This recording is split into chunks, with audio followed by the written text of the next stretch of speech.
Hi guys, this is Matthew Shorven's guide to how to survive a zombie apocalypse. First I'm just going to tell you a bit about zombies.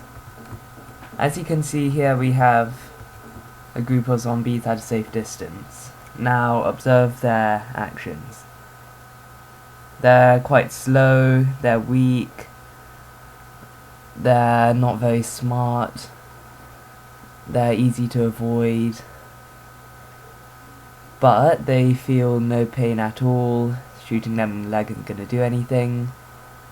They've got a bottomless hunger for your flesh. They can't just starve to death. They can't die of natural causes. So you can't just leave them hoping that they'll, I don't know, decompose in the sunlight or something, because that's not going to happen. The only way they can die is if you kill them, otherwise they can exist until the end of time.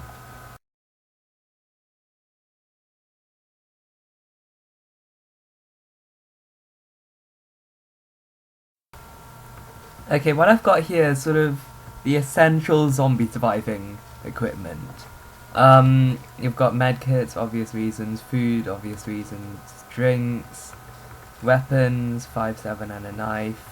That's also a pen knife actually, so yeah, you can use it for other stuff. I found the zombie survival guide. Now, you will also need the SAS survival guide, but zombie survival guide is even better. Ultimate guide to minge bags, a good read. Water. Yeah. Well, I'd recommend you bring like, I don't know, like strawberry plant seeds or something with you, so you can grow your own strawberry plants, so you can have a continual supply of food. I couldn't really find out on the internet, so this is my orange plant. I'm not sure if there's such a thing, but anyway. Here's my tent, and I've got a torch here. I'm not sure if you can see that. Hang on. Get somewhere darker. Yeah, here's my torch. Dynamo torches would be the best. You may also want to bring a few matches, can find those on the internet either.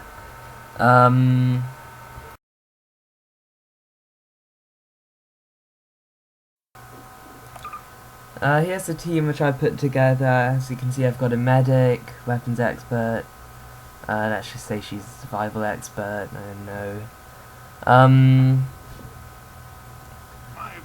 You can have anyone in your team as long as you trust them and they can hold themselves together and not freak out all the time.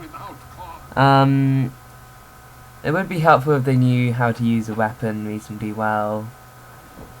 And yeah, it is helpful to have someone who knows first aid and stuff like that. Make your team like no more than about 4 people, otherwise, I mean, it could get a bit annoying if it's more than that.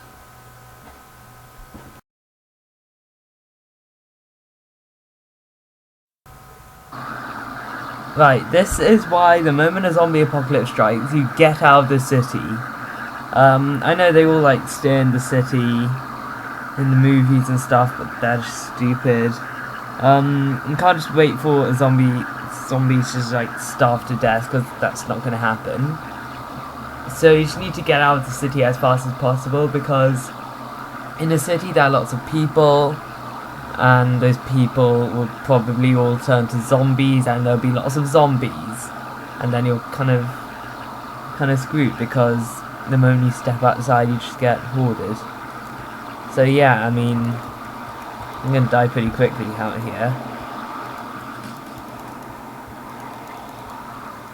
Not doing too badly, but I don't have the ammo or anything to kill all these zombies. Eventually, yeah, see, I died. This is why getting out of town may be difficult, and the worst thing you can try to do is escape by car. So you're driving along thinking, oh yeah, escaping zombie apocalypse is going to be easy, then you come to this.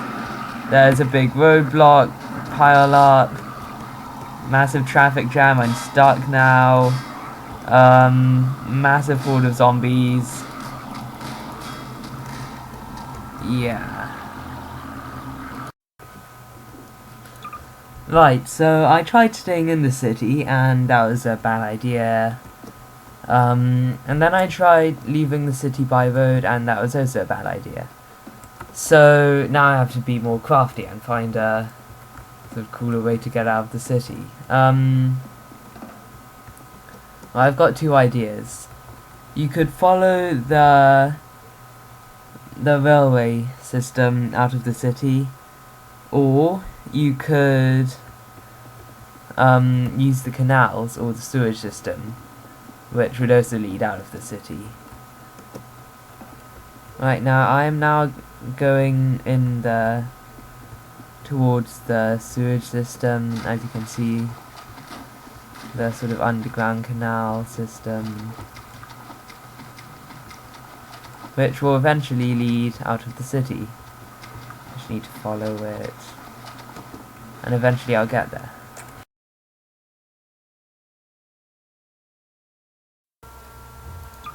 Over here is what I would consider to be the best place to hide out during a zombie apocalypse. When you're looking for somewhere to hide out, you need somewhere with a big water source, trees, so you've got something you can use for fire, soil which you can farm on, I'll come on to that later, a big view so that you can see zombie hordes approaching. It needs to be far away from any big cities or towns, because those are where the zombies will mainly be. And it needs to be somewhere, well, the conditions have to be perfect, because it's really important to choose the correct place. Otherwise, I mean, humanity depends on you, you don't want to screw it up, so, well, your life kind of depends on you choosing the good place.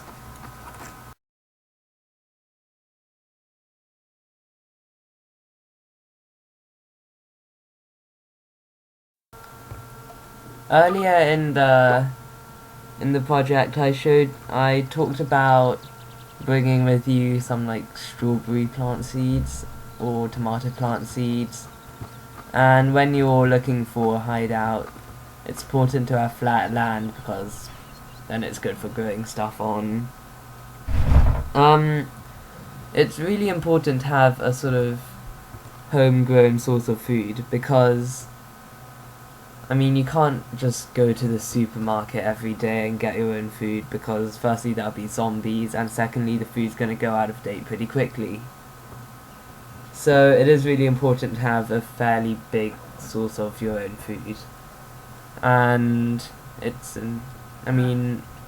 you have a lake or river nearby, you can try fishing, you can try hunting. There's not much hunt around here. And you can grow your own stuff. Strawberry and tomato plants are easy to grow. As for water, having a big lake or river nearby is really useful, because I mean, then you can, one technique is to collect a sample of water, boil it, that will kill the viruses and get rid of the impurities in it, and drink it. If you have an SES survival guide, that will come in really handy, because that will tell you all the different ways to get water in every environment.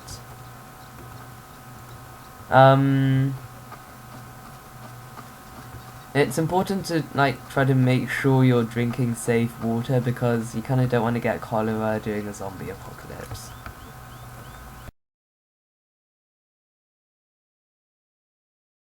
You can use guns if you want, but the thing is, in the first place, they're kind of hard to find, because not everyone has a gun in their house, and they're going to run out of ammo sooner or later, and then what do you do? Because, well, where are you meant to get ammo from? This isn't like America. You can't just go to a gun shop or something.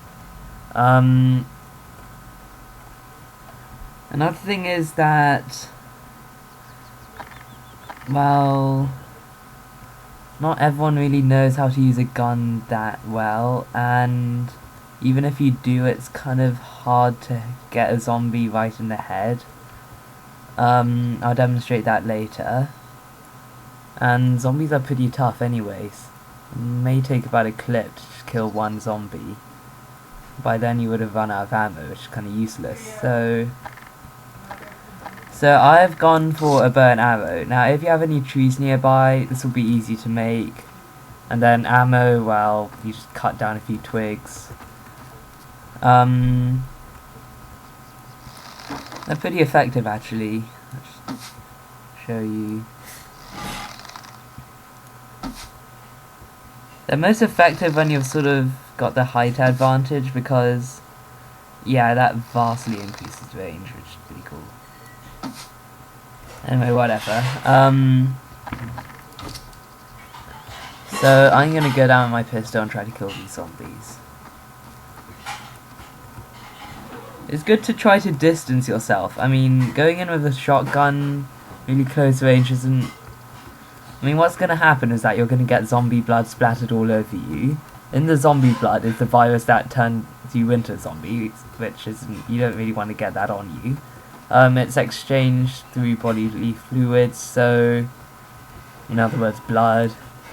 So if you do happen to absorb some of that blood, you're kind of dead, so you don't really want to risk getting in too close unless you're wearing some like zombie blood-proof raincoat thing, which, I mean, if you find that would be pretty cool, but I don't know where you'd get one. So, hang on, I'll try to kill this zombie. As I said, aim for the head.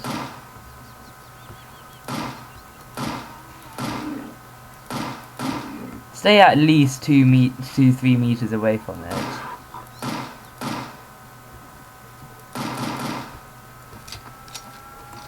See, I've just used one clip trying to kill this zombie.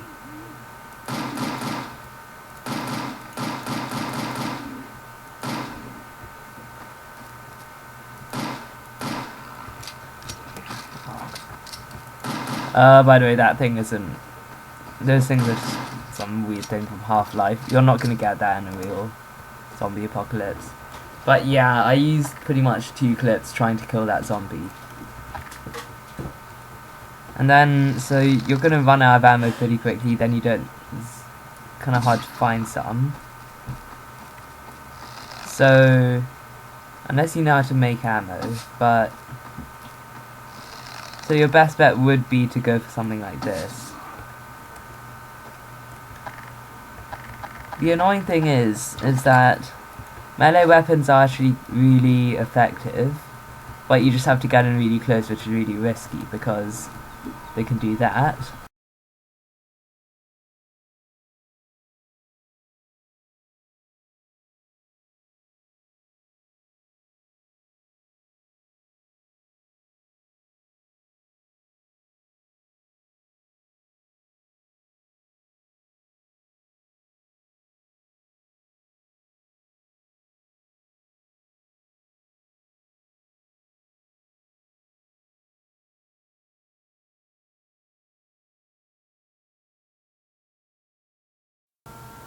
Okay, you may think that saying try to have fun during a zombie apocalypse is like saying try to have fun if you're being raped.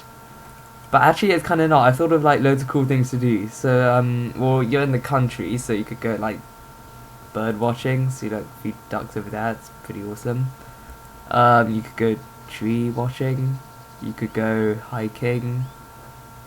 Oh, you could make like montage videos on ducks. That'd be pretty awesome. You can make montage videos on trees.